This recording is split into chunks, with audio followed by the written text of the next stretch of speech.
pumapasok ang mahal. Andito po ngayon, pumapasok ang may-ari ng bahay. Walang Dilitiba, si Felicidad Empeño Bellarmino. Nakasalukuyan ay nag-inspeksyon ng kanyang bahay. Sinira ng mga pati poste mo sinira, oh.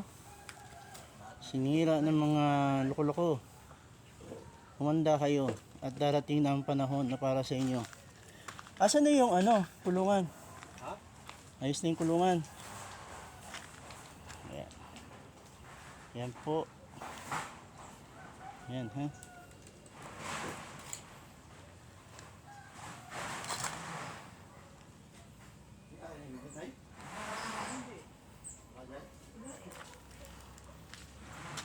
Tanungin ko nga, bakit lima ang baboy na lang doon? Ha?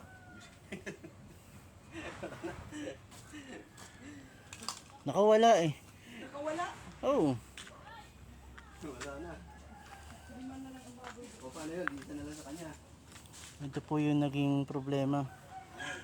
Dito na lang sa kanya. Hindi pag-usapan.